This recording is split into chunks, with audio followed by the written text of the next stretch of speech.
하겠습니다. 욥기 14장 7절 말씀부터 17절 말씀까지입니다. 욥기 14장 7절 말씀부터 17절 말씀까지입니다.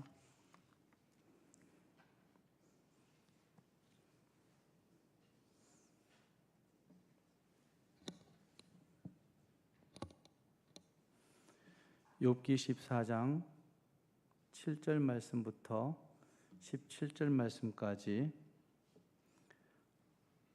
함께 교독하겠습니다. 나무는 희망이 있나니 찍힐지라도 다시 움이 나서 연한 가지가 끊이지 아니하며 그 뿌리가 땅에서 늙고 줄기가 흙에서 죽을지라도 물 기운에 움이 돋고 가지가 뻗어서 새로 심은 것과 같거니와 장정이라도 죽으면 소멸되나니 인생이 숨을 거두면 그가 어디 있느냐.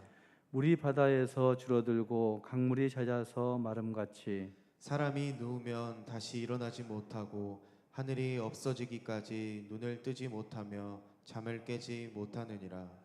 주는 나를 수월에 감추시며 주의 진노를 돌이키실 때까지 나를 숨기시고 나를 위하여 규례를 정하시고 나를 기억하옵소서. 장정이라도 죽으면 어찌 다시 살리이까. 나는 나의 모든 고난의 날 동안을 참으면서 풀려나기를 기다리겠나이다. 주께서는 나를 부르시겠고 나는 대답하겠나이다. 주께서는 주의 손으로 지으신 것을 기다리시겠나이다.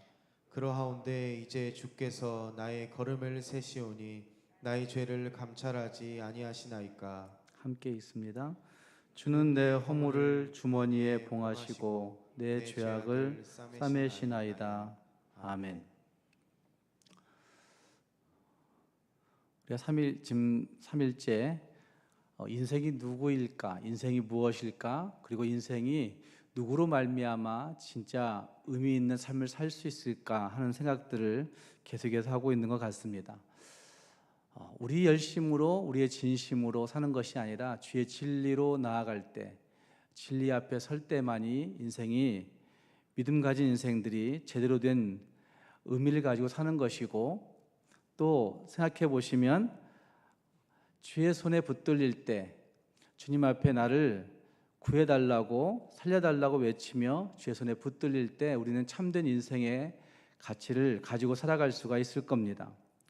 욥기는 우리에게 우리 인생이 어떤 존재인가를 잘 보여주고, 그리고 그 속에서 누구를 의지해야 살 수 있는가를 잘 나타내 주는 것이 욥기의 말씀입니다. 오늘 읽은 말씀, 이 욥기 14장의 말씀에도 한계투성이이고 절망투성이인 인생의 모습들을 잘 보여주고, 그리고 그 인생 가운데 우리가 해야 할 일이 무엇인가를 잘 나타내 주고 있는 것을 볼 수가 있습니다. 함께 읽은 말씀 맨 처음에서부터 보시면 인생에 대해서 절망할 수밖에 없는 한계에 대해 분명하게 잘 소개하고 있는 것을 볼 수 있습니다. 이것은 욥의 고백 가운데 등장하고 있는 것들인데, 인생이 가지고 있는 절망적인 한계를 욥은 이런 표현으로 쓰고 있는 것을 볼 수 있습니다. 1절 말씀과 2절 말씀을 보시면 인생이 짧고 무가치하다라는 사실을 이렇게 고백합니다. 여인에게서 태어난 사람은 생애가 짧고 걱정이 가득하며 꽃과 같이 자라나서 시들며 그림자같이 지나가며 머물지 아니하거늘 이라고 하는 그 말씀을 통하여서 여인에게서 태어난 모든 사람들이 얼마나 짧고 무가치한가 하는 것에 대해 분명하게 말씀하고 있는 것을 볼 수 있습니다. 뿐만 아니라 6절 말씀에서도 그런 말을 합니다. 그에게서 눈을 돌이켜 그가 품꾼같이 그의 날을 마칠 때까지, 품꾼 같다라고 하는 표현을 보면 인생의 그 연약함의 문제를 품꾼같이 싹 받는 그런 사람같이 살다가 그냥 가는구나, 이런 표현을 하고 있는 것을 볼 수 있습니다. 연약한 인생의 모습, 가치였음의 인생의 모습을 욥은 잘 인식하고 있는 것이라 할 수 있습니다. 뿐만 아니라 이런 인생 가운데, 연약하고 가치 없는 인생 가운데 찾아오는 모든 것들은 생각해 보면 걱정거리가 끊이지 아니하는 그런 날들이라고 하는 사실을 말합니다. 생애가 짧고 걱정이 가득하며 라고 하는 그 표현에서 볼 수 있듯이 걱정이 그칠 날이 없는 그런 인생의 모습을 살고 있다는 말입니다.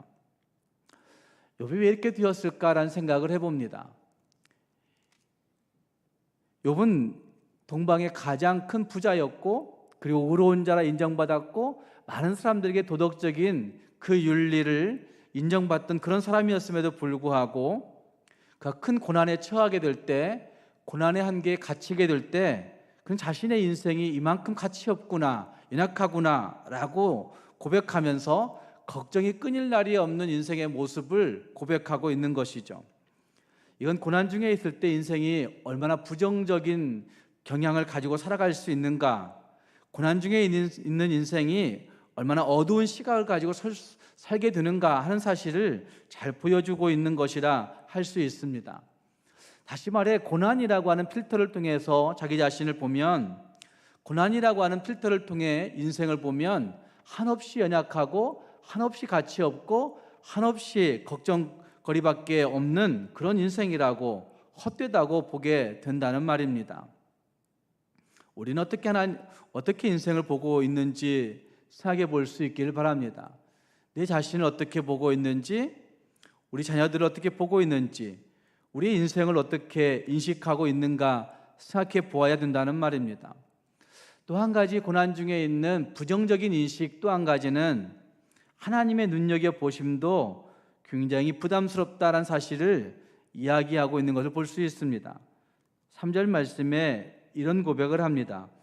이와 같은 자를 주께서 눈여겨보시나이까, 나를 주 앞으로 이끌어 재판하시나이까.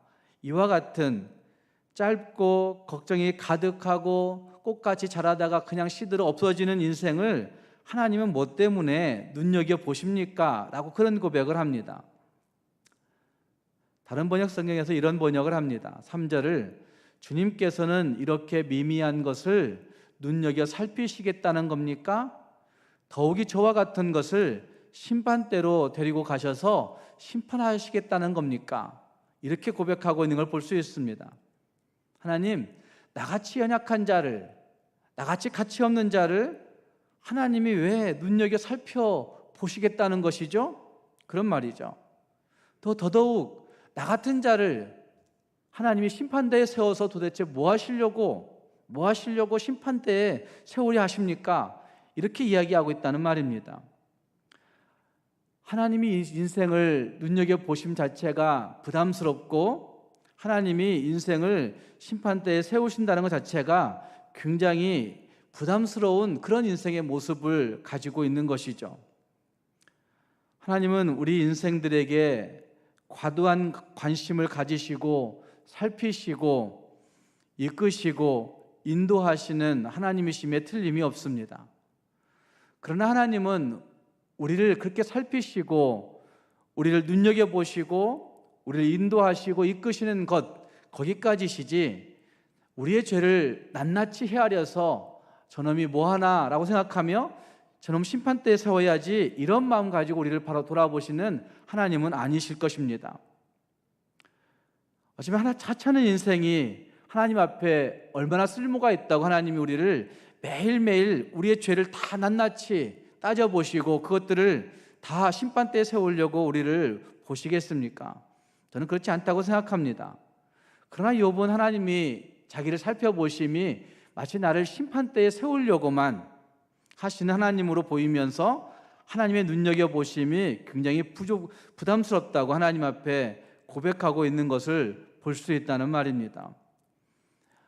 저는 오히려 하나님의 눈여겨보심이 우리에게 행복이라고 생각합니다. 하나님 우리를 눈여겨보시면 거기에 분명히 삶이 다시 살 수 있는 은혜가 있을 겁니다. 하나님 우리를 살펴보시면 우리가 마치 자식을 살펴보듯이 살펴보시기만 하시면 자식에게 뭐 줄 거 없을까? 혹시 우리 자녀들에게 지금 뭐가 필요하지 않을까? 이런 고민을 부모들이 하듯이 하나님도 우리를 향하여 그와 같은 고민을 하실 거라고 생각합니다. 그렇기 때문에 하나님이 사람을 눈여겨 살펴보심은 부담스러운 것이 아니라 우리에게 행복이 될 수 있다는 말입니다. 또 한 가지, 욥은 필요된 모든 자연들을 보면서도 소망이 없다고 이야기하는 그런 고백을 여기 하고 있습니다.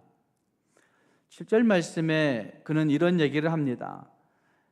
내가 하나님의 오묘함을 어찌 7절 말씀에 나무는 희망이 있나니 찍힐지라도 다시 움이 나서 연한 가지가 끊이지 아니하며 라고 하는 말, 나무는 찍혀도 물을 공급받으면 다시 살아나는데 찍힌 나무도 소망이 있는데 이런 고백을 하고 있는 거죠. 그런데 인생은 장정이라 하더라도 죽으면 끝이구나. 죽은 후에는 시신이 물을 흡수한다고 하더라도 다시 일어나지 못하는구나. 이런 고백을 거기 하고 있는 거죠.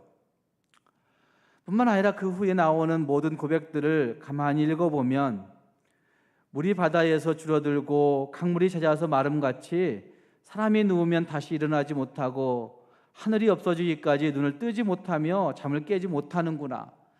필요된 자연의 말문들을 보면서 인생의 한계, 절망 이런 것들을 곱씹고 있는 그런 모습을 거기에 볼 수 있다는 말입니다. 고난 가운데 있는 인생의 시각이 얼마나 부정적인가, 고난 중에 있는 인생의 시각이 얼마나 어두운 시각을 가지고 있는가 하는 것을 잘 나타내주고 있는 모습이 이 욥기 14장에 나타나고 있습니다. 사랑하는 여러분, 고난 중에 있다는 그 한 가지 이유 때문에 혹시 우리 인생 모두를 부정적으로 바라보고 있는 것은 아닌지 우리의 시각을 점검해 볼 수 있기 바랍니다. 고난 가운데 있다고 이야기하는 모든 사람들의 이야기를 들으면서 나도 그 고난 가운데 있구나 라고 생각하며 고난 중에 있다는 보편적 이야기들 때문에 우리가 가져가야 될 예수 안에 있는 자유로운 시각, 예수 안에 있는 긍정적인 시각, 예수 안에 있는 구원의 시각을 다 벗어버린 채 부정적으로 어두운 시각만 가지고 살고 있는, 한숨 짓고 살고 있는 인생은 아닌지 살펴보아야 된다는 말입니다. 아마 오늘 사는 대부분의 사람들이 이와 같은 시각을 가지고 있을 거라고 생각합니다. 내가 처한 현실, 내가 보고 있는 현실, 내가 듣고 있는 현실, 내가 살아가는 이 세상에 보여지는 그것들만 가지고 끝났구나, 안 되는구나, 부정적이구나, 어둡구나 이런 생각만 가질 수 있다는 말입니다.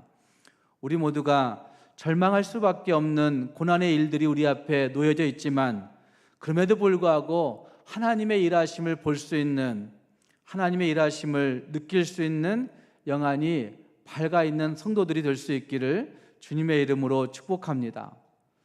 그리고 그 속에서 요셉은 그럼에도 불구하고 하나님 안에 있는 자신의 가치를 한 가지씩 고백하고 있는 모습도 여기에 등장하고 있습니다. 함께 읽은 말씀 그 앞에 5절 말씀에 요셉은 이런 얘기를 합니다. 그의 날을 정하셨고 그의 달수도 죽게 있으므로 그의 규례를 정하여 넘어가지 못하게 하셨사온즉 이라고 그렇게 이야기합니다. 그의 날을 정하셨고 그의 달수도 죽게 있으므로 라고 그렇게 이야기합니다. 하나님이 우리의 모든 날들을 정하셨다라고 하는 사실을 말하고 있는 거죠. 다른 번역에서는 이렇게 번역하는 부분도 있었습니다. 인생이 살아갈 날수는 미리 정해져 있고 그 달수도 주님께서는 다 헤아리고 계십니다. 우리 인생이 어떤 존재인가 하는 것을 요셉은 그렇게 고백하고 있는 거죠. 하나님이 우리의 모든 날들을 다 정하고 있다고, 하나님의 계획하심에 있다고 이야기합니다. 우리가 우리의 날들을 계획하는 것에 익숙하죠. 이렇게 저렇게 계획하고 이렇게 저렇게 그들을 이루어 보려고 모든 수단들을 스스로 동원해 보는 겁니다. 그러나 하나님이 우리의 날들을 정하셨고 하나님이 우리의 달의 수들도 정하셨다라고 하는 그 고백은 우리 인생의 모든 날들이 하나님의 계획 안에 있고 우리 인생의 모든 주인이 하나님에게 있음을 이야기하고 있는 것입니다. 그런데 이것을 인정하지 못하게 되면 우리는 다른 것에 이끌려 이 땅을 살아가게 되는 것이죠. 고난 가운데 이끌려 살기도 하고 어쩌면 인생이 바라는 물질적 목적을 가지고 살기도 하고, 또 인생이 겪고 있는 모든 환경과 문화의 영향 가운데 거기에 주눅들어 살기도 하고, 어떤 때는 목적이 없을 때 우리 인생들은 죄의식을, 죄책감을 떨치지 못하고 살아가기도 하고, 어떤 때는 우리는 우리 안에 매일매일 형성되어지는 그 분노, 매일매일 형성되어지는 화, 이것을 가지고 인생을 살아갈 때가 있는 것입니다. 그러나 이런 것들을 목적하고 살아가게 될 때 우리 인생은 심각한 좌절과 심각한 모멸감과 심각한 절망을 경험할 수밖에 없는 것이 우리의 인생들이라 할 수가 있습니다. 여러분의 인생을 지배하는 것이 무엇인지 생각해 보십니까? 욥이 그 극한 고난 가운데 다 절망적이구나, 자부정적이구나 라고 그렇게 고백하다가도 그는 하나님, 내 날수가, 내 달수가 다 하나님의 손에 있습니다 라는 고백을 하고 있는 것을 볼 수 있습니다. 그리고 욥은 그러한 고백을 하면서 하나님을 향하여 기도하고 있는 것을 볼 수 있습니다. 하나님의 진노가 영원할 것이라고 믿고 싶지 않기 때문에 희망을 포기하지 않고 기도하는 그런 모습이 거기에 등장한다는 말입니다. 함께 읽었던 13절 말씀 보시면 욥은 이렇게 얘기합니다. 13절 말씀을 같이 한번 읽어보십시다. 13절 말씀, 주는 나를 수월에 감추시며 주의 진노를 돌이키실 때까지 나를 숨기시고 나를 위하여 규례를 정하시고 나를 기억하옵소서. 앞에 인생은 나무보다도 못합니다 라고 하는 그런 고백합니다. 인생은 물이 바다에서 줄어들음과 같이 그런 모습보다도 못합니다, 끝입니다, 이런 고백하다가 13절에서는 하나님, 나를 수월에 감추시고 주의 진노를 돌이키실 때까지 그 수월 속이라도 나를 좀 감춰주십시오, 이런 얘기하는 거죠. 수월은 지옥을 의미했어요, 사실은. 그런데 그 수월 속이라도 나를 좀 감추다가 하나님, 나를 기억해 주십시오, 이런 고백을 하고 있는 겁니다. 하나님 앞에 기도로 다시 나가고 있는 그런 모습이 거기에 등장한다는 말입니다. 14절 말씀도 그가 기도하고 있는 모습이 거기 등장합니다. 14절 말씀, 장정이라도 죽으면 어찌 다시 살리이까? 나는 나의 모든 고난의 날 동안을 뭐하면서? 참으면서 무엇하기를? 풀려나기를 기다리겠나이다. 그렇게 고백하고 있는 모습이 거기 등장합니다. 장정이라도 죽으면 다 끝나는데 나는 나의 모든 고난의 날 동안을 참으며 풀려나기를 기다리겠나이다. 하나님께 기다리겠다고 고백하고 호소하고 있는 모습이 거기 등장하고 있는 거죠. 15절 16절 말씀에서도 그런 말씀이 거기에 등장하고 있습니다. 15절 말씀에 주께서는 나를 부르시겠고 나는 대답하겠나이다. 주께서는 주의 손으로 지으신 것을 기다리시겠나이다. 주님이 나를 그렇게 기다리신다고 자신 있게 고백하고 있는 모습이 거기에 등장하고 있습니다. 주님께서 나를 불러주시기만 하시면 내가 예 하고 대답하겠습니다. 주님께서 나를 불러주시기만 하시면 내가 언제든지 답하겠습니다. 이러면서 하나님 앞에 피드백하고 있는 그런 모습을 거기에 나타내고 있다는 말입니다. 기도는 인생을 가치 있게 만드는 가장 중요한 수단이라고 저는 생각합니다. 믿음 가진 인생들이 진짜 의미 있고 가치 있는 인생이 될 수 있는 까닭은 하나님과 교통할 때, 하나님과 깊이 교제할 때, 하나님께 기도의 끈을 놓지 아니할 때 인생은 비로소 가치 있는 인생이 될 수 있다는 말입니다. 욥이 감당하기 힘든 그 모든 고난의 일들 속에서 불평하고 원망하고 탄식하고 자기의 날들을 저주하는 것 같은 그런 모습들이 많이 보이지만, 그러나 그에게 희망이 있는 단 한 가지 이유는 기도의 끈을 놓지 않았다는 데 있는 것을 욥기는 보여내고 있습니다.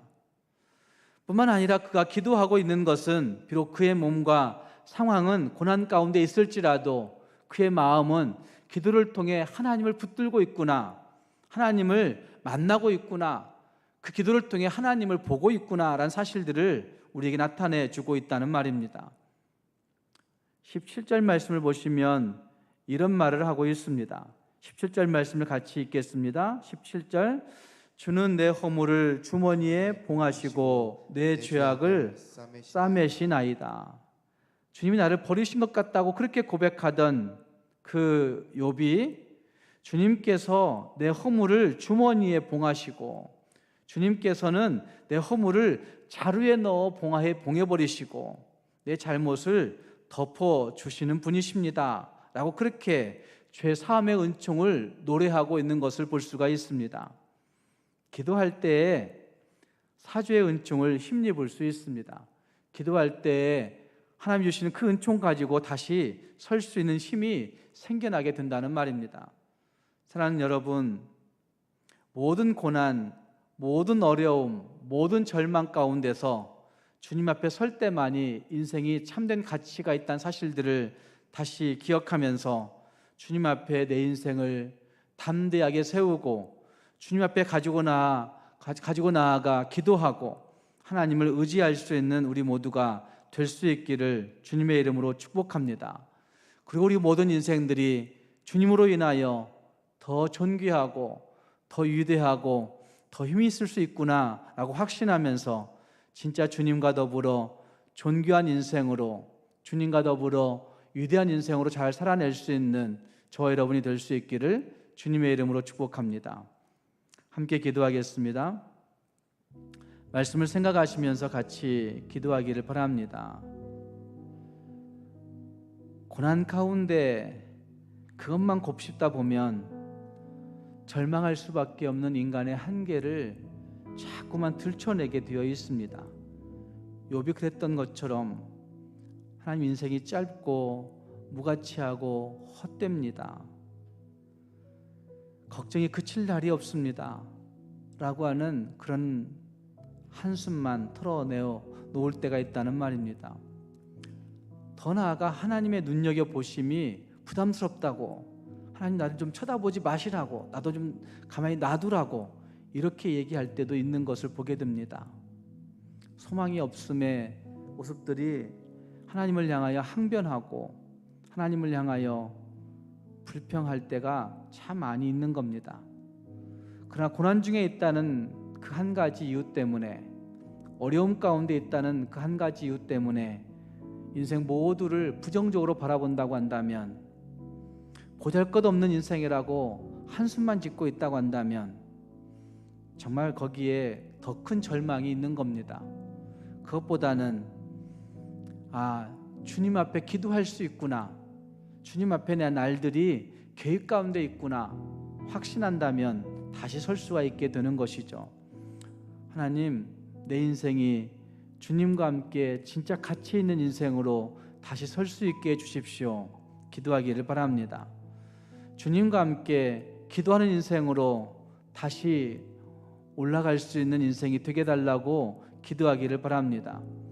주님과 함께 희망을 볼 수 있고, 주님과 함께 죄 사함의 은총을 누리고, 주님과 함께 이 모든 절망을 떨치고 다시 설 수 있는 우리 인생들이 되게 달라고 우리 자신들을 생각하면서 기도하고 또 자녀들을 축복하며 함께 기도할 수 있기를 바랍니다. 함께 기도하겠습니다. 거룩하신 하나님 아버지,